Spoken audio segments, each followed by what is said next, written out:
ఇది కేవలం సమాచారంగా మాత్రమే భావించండి. వైద్య నిపుణులను సంప్రదించండి.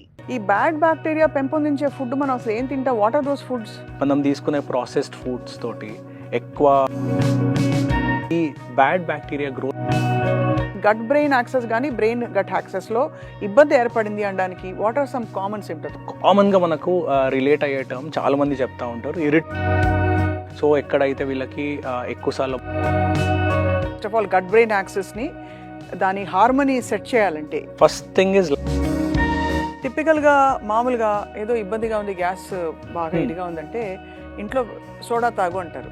మీరేమంటారు? సోడాలు తాగినప్పుడు ఇట్స్ ఎనీ కార్బోనేటెడ్ బెవరేజెస్ లో గ్యాస్.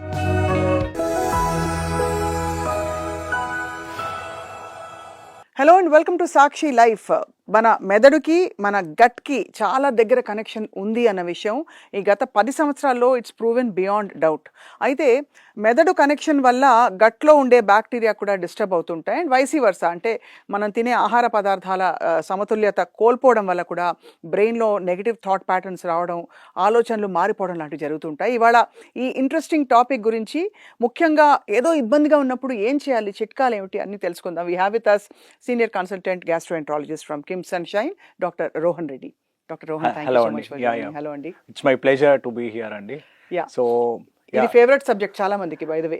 రైట్. కాకపోతే that's the biggest problem. This has always been a myth. Nobody ఎవరు బిలీవ్ చేయరు. అంటే బ్రెయిన్కి గట్కి డైరెక్ట్ కనెక్షన్ ఉండడం ఏంటి, ఇది నా ఆలోచనతోటి నా బోవెల్ మూమెంట్స్, నాకు మోషన్స్ పోవడము, ఇవి కడుపులో ఇబ్బందులు కావడం అనేది ఒక రియల్ థింగ్ అని చాలా పేషెంట్స్కి మాకు నమ్మియడానికి కూడా చాలా కష్టం అవుతుంది.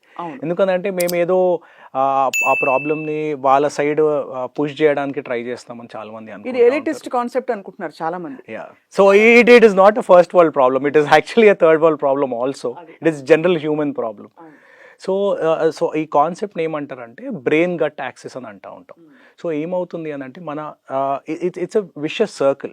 సో ఏమవుతుంది అని అంటే మన ఆలోచన విధానాలు, మన స్ట్రెస్, మన anxiety, so all of these is directly creating a problem in your intestines. So small ఇంటెస్టైన్లో bacteria ఉంటుంది. So bacteria is always not a bad thing. So మన నార్మల్ గుడ్ బ్యాక్టీరియా ఏదైతే స్మాల్ ఇంటెస్టైన్లో ఉంటుందో, ఇది మన ఫుడ్ డైజెషన్కి, మన food యొక్క మొటిలిటీని, మన బోవెల్ యొక్క ఇంటెగ్రిటీని, అంటే మనకు వేరే ప్యాథోజెనిక్ అంటే హార్మ్ఫుల్ బ్యాక్టీరియాని లోపల బ్లడ్ స్ట్రీమ్లోకి ప్రివెంట్ చేయడానికి, ఎంట్రీని ప్రివెంట్ చేయడానికి, ప్లస్ ఆ లైనింగ్ లేయర్ని ప్రొటెక్ట్ చేయడానికి, ఇవన్నిట్లో ఈ గుడ్ బ్యాక్టీరియా హెల్ప్ చేస్తూ ఉంటుంది. రైట్. సో మన ఆలోచన విధానాలతోటి సో కొన్ని ఇవి సెక్రీషన్స్ అవుతూ ఉంటాయి, ఈ న్యూరల్ సెక్రీషన్స్ అయ్యి that will impact the kind of bacteria that will grow in your small intestine. So దాంతో ఇప్పుడు మన యాంగ్జైటీ ప్రాసెస్ తోటి, నెగటివ్ థాట్స్ తోటి, ఇవన్నిటితోటి ఏమవుతుంది అని అంటే మోర్ అమౌంట్ ఆఫ్ ఈ నెగటివ్ సెక్రీషన్స్ అయ్యి దాంతో బ్యాడ్ బ్యాక్టీరియా గ్రోత్ అనేది పెరుగుతూ ఉంది. So these bacteria will also require certain amount of carbohydrates to survive and grow. So ఈ బ్యాడ్ థాట్స్ తోటి ఏవైతే సెక్రేషన్స్, ఆ న్యూరల్ సెక్రేషన్స్ అవుతూ ఉంటాయో దాంతో బ్యాడ్ బ్యాక్టీరియా అనేది ఎక్కువ పెరుగుతూ ఉంటుంది. So that will indirectly impact your gut health. When I what about vice versa? Same thing. మళ్ళీ ఏమవుతుంది అని అంటే పిచ్చి పిచ్చి ఫుడ్లు తినేసి మనం ఈ బ్యాడ్ బ్యాక్టీరియా గ్రో అవుతున్నప్పుడు that will inversely impact the gut health. దాంతో ఈ బ్రెయిన్ గట్ యాక్సెస్ కాకుండా గట్ బ్రెయిన్ యాక్సెస్ అంటాం. సో దాంట్లో ఏమవుతుంది అని అంటే సో ఈ నర్వ్ ఇది కనెక్షన్స్ ఏవైతే ఉంటాయో these are transmits in both the ways. అంటే ఇంటెస్టైన్ నుంచి బ్రెయిన్కి వెళ్తూ ఉంటుంది, బ్రెయిన్ నుంచి ఇంటెస్టైన్స్ కూడా వస్తూ ఉంటుంది.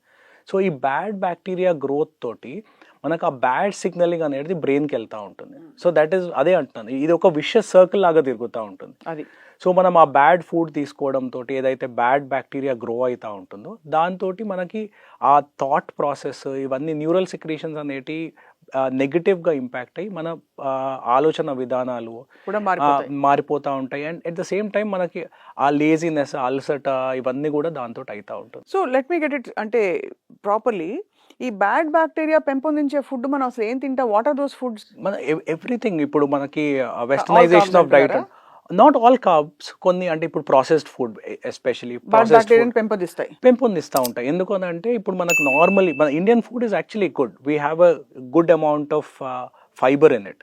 సో ఈ కాంప్లెక్స్ కార్బోహైడ్రేట్స్ తోటి ఏంది అని అంటే ఫస్ట్ మన గ్లూకోజ్ కంట్రోల్ అనేది బెటర్గా ఉంటుంది. ఇది కాకుండా ఈ ఫైబర్ ఫుడ్ తోటి ఏంది అని అంటే ఈ గుడ్ బ్యాక్టీరియా అనేది గ్రోత్ ఎక్కువ అవుతూ ఉంటుంది. ఎందుకంటే it also need some food to survive. So ఈ ఫైబర్స్ తోటి స్లోగా గ్లూకోజ్ రిలీజ్ అవుతూ ఉంటుంది. దాంతో ఈ బ్యాక్టీరియా గుడ్ బ్యాక్టీరియా అనేది గ్రోత్ ఎక్కువ అవుతూ ఉంటుంది. ఈ మనం తీసుకునే ప్రాసెస్డ్ ఫుడ్స్ తోటి ఎక్కువ సాచురేటెడ్ ఫ్యాట్స్ ఇవన్నిటితోటి ఏంది అని అంటే మనకి ఈ బ్యాడ్ బ్యాక్టీరియా గ్రోత్ ఎక్కువ అవుతూ ఉంటుంది. And that will again indirectly impact your thought processing, your anxiety levels and all of these things. ఈ బ్యాడ్ బ్యాక్టీరియా మీరు ఏదైతే చెప్తారో స్పెసిఫిక్గా ఈకోలై, క్లెప్సెల్లా, సో ఈకోలై ఇవన్నీ ఏంటి అని అంటే పాథోజెనిక్ బ్యాక్టీరియా, ఇవి కంటామినెంట్ బ్యాక్టీరియా. సో దీని ఎఫెక్ట్ ఇవి ఈకోలై ఇవన్నిటివి మీకు గట్ హెల్త్ పైన కాకుండా కూడా మీకు బ్లడ్ స్ట్రీమ్లోకి అబ్జార్బ్ అవుతూ ఉంటాయి. బ్లడ్ స్ట్రీమ్లోకి అబ్జార్బ్ అయ్యి అక్కడ నుంచి నెగిటివ్ ఎఫెక్ట్స్ వస్తూ ఉంటాయి. But whatever bad bacteria we're talking about grows only in the small intestine. అది సహజంగా దాని పాటికి అది ఉంటుంది, దాని పాటికి అలా ఉంటుంది. కానీ మన గుడ్ బ్యాక్టీరియా ఎప్పుడైతే బ్యాలెన్స్ చేస్తామో దాంతో ఎఫెక్ట్ ఉండదు. సో ఎప్పుడైతే ఈ బ్యాలెన్స్ అనేది మిస్ మ్యాచ్ అవుతుందో, సో ఆ good bacteria bad bacteria balance mismatch అయ్యి బ్యాడ్ బ్యాక్టీరియా ఎక్కువగా అవడంతో ఇట్లా నెగిటివ్ ఎఫెక్ట్స్ అనేవి నెగిటివ్ ఎఫెక్ట్స్ చిరాగ్గా ఉంటుంది. సో వీటి గట్ బ్రెయిన్ యాక్సెస్ కానీ బ్రెయిన్ గట్ యాక్సెస్ లో ఇబ్బంది ఏర్పడింది అనడానికి what are some common symptoms? Like I have felt for example చాలా anxiety for no reason, right గాబరాగా ఉంటుంది, గుండె కొట్టేసుకుంటున్నట్టు, కామ్ గా శాంతంగా ఉండదు. Is that problem? Is that one of the symptoms? In a sense yes, one of the symptoms yes. So ఏమవుతుంది అని అంటే కామన్ గా మనకు రిలేట్ అయ్యే టర్మ్ చాలా మంది చెప్తా ఉంటారు, ఇరిటబుల్ బౌల్ సిండ్రోమ్ అని, ఐబిఎస్ అని అంటూ ఉంటాం. సో ఎక్కడైతే వీళ్ళకి ఎక్కువసార్లు వాష్రూమ్ యూజ్ చేయడం ఏర్పడుతూ ఉంటుంది, ఆల్ ద టైం కడుపులో క్రాంపింగ్ పెయిన్ రావడము, ఆ డిస్కంఫర్ట్ ఉండడము, ఏదో అన్ఈజీనెస్ ఉండడము, ఏదో ఇట్స్ చాలామంది ఈ కంప్లైంట్ తోటి వస్తూ ఉంటారు, my stomach is feeling funny doctor అని. So see all of this symptoms are some of the main things because of this mismatch in the bacterial levels. GERD, దీనికి GERD కి ఏమైనా కనెక్షన్? దీనికి GERD కి సంబంధం లేదు. But so in a larger perspective చూడాలనంటే these are all lifestyle disorders. అంటే మన ఫుడ్ హ్యాబిట్స్ సరిగ్గా ఉండకపోవడంతో, లేదు అని అంటే మన ఫిజికల్ యాక్టివిటీ సెడెంటరీ లైఫ్ ఎక్కువ ఉండడంతో, కరెక్ట్ టైంకి ఫుడ్ తీసుకోకపోవడంతో, ఇవన్నిటితో వచ్చే ప్రాబ్లమ్లు అన్నిటిని లైఫ్ స్టైల్ డిజార్డర్స్ అంటాం. So GERD as such is one of the lifestyle disorder. So same thing ఇది మనకి ఈ డిస్బయోసిస్ అంటాం, whatever we're talking about. ఏదైతే ఎక్కడైతే గుడ్ బ్యాక్టీరియా తక్కువ అయిపోయి బ్యాడ్ బ్యాక్టీరియా పెరగడం డిస్బయోసిస్ అంటాం. సో ఇది కూడా ఒక విధంగా చూడాలి అని అంటే ఒక లైఫ్ స్టైల్ డిజార్డర్, అంటే మనం సరిగ్గా ఫుడ్ తీసుకోకపోవడంతో వచ్చే ప్రాబ్లం అన్నట్టు ఇది. సో వీటిని సరే అరికట్టడానికి what is the first step? అంటే first of all gut brain axis ని, దాని హార్మోనీ సెట్ చేయాలంటే first thing is lifestyle. So it is the most underutilized medicine that people take. So మనకి ఇండియాలో ఏమవుతుంది అని అంటే హాస్పిటల్కి doctor access is very easy. So అందరూ ఏమనుకుంటారో వెళ్ళి డాక్టర్ దగ్గర ఒక టాబ్లెట్ తీసుకుంటే అంత సెట్ అయిపోతుంది, లేదు అని అంటే ఒక మెడికల్ షాప్కి వెళ్ళి ఒక కడుపు నొప్పికి యాసిడిటీకి ఏదో గోళీ తీసుకుంటే అన్ని సెట్ అయిపోతుంది అని. సి టాబ్లెట్స్ తోటి బెటర్ అవుతారు, there is no doubt about that. But what I'm also telling patients is మీరు ఫస్ట్ అయితే మీ లైఫ్ స్టైల్ అయితే చేంజ్ చేయండి కదా. So these are all lifestyle problems. మీ లైఫ్ స్టైల్ చేంజ్ చేయకుండా how long are you going to take medicines for? అంతే కదా. సో మీరు మెడిసిన్ తీసుకుంటే బెటర్ అవుతున్నారు, కానీ these are not chronic conditions where మీరు రోజు వెళ్ళి ఒక మెడిసిన్ తీసుకుంటే నాకు అంత బాగానే ఉంది అని చెప్పి మీరు ఎన్ని రోజులని మెడిసిన్ తీసుకుంటారు? So first thing you correct your lifestyle. దాని తర్వాత మీరు లైఫ్ స్టైల్ కరెక్షన్ తోటి ఇంప్రూవ్మెంట్ లేదు అని అంటే then will see medicines better అవుతుందో లేదో అని. అంటే ఏమైపోయిందంటే doctor Rohan, because lifestyle correction ఇది వరకు వాట్ వాజ్ యాక్సెప్టబుల్, ఇప్పుడు మనం ఇది వరకు 9 గంటలు 10 గంటలకి పెళ్ళిళ్ళకి పోతారు, మంచిగా తింటారు, ఫుల్గా తినేసి ఇంటికి వచ్చి బజ్జుంటారు, ఏం కాదు.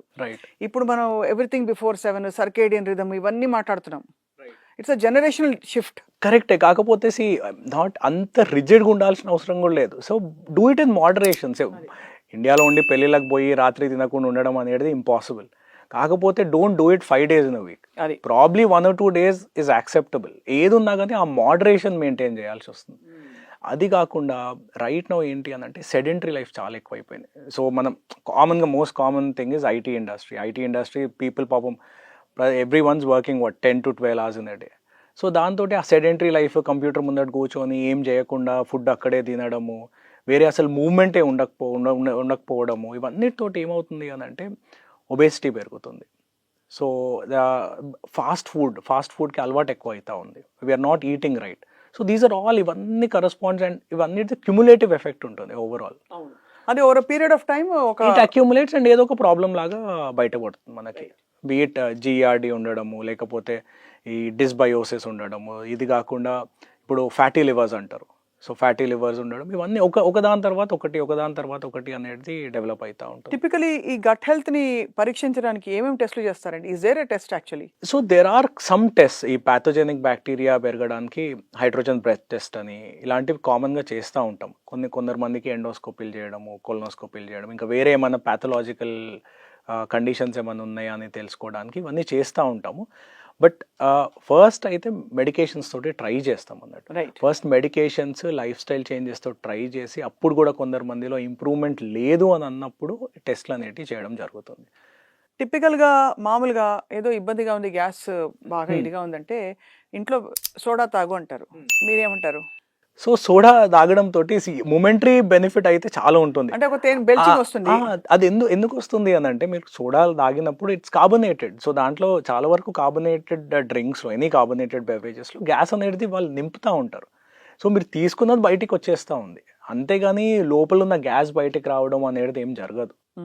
కాకపోతే ఆ మూమెంటరీ బెనిఫిట్ అనేది తెలుస్తుంది, కానీ what we don't realise is ఆ బెల్చింగ్ తోటి సిగ్నిఫికెంట్ అమౌంట్ ఆఫ్ యాసిడ్, ఏదైతే ఇప్పుడు మనం తిన్న ఫుడ్ అంతా పోయి ఫస్ట్ కడుపు సంచి అని అంటాం, స్టమక్ అని అంటాం, స్టమక్లో స్టోర్ అవుతూ ఉంటుంది. అక్కడ యాసిడ్ అనేది తయారవుతుంది. ఇనీషియల్ ప్రాసెస్ ఆఫ్ డైజెషన్ అనేది స్టమక్లో అవుతుంది. సో ఈ యాసిడ్ అనేది స్టమక్లో ఉన్నంత వరకు ఓకే, ఎందుకంటే స్టమక్ లేయర్ ఏదైతుందో layer is strong enough to combat that acid.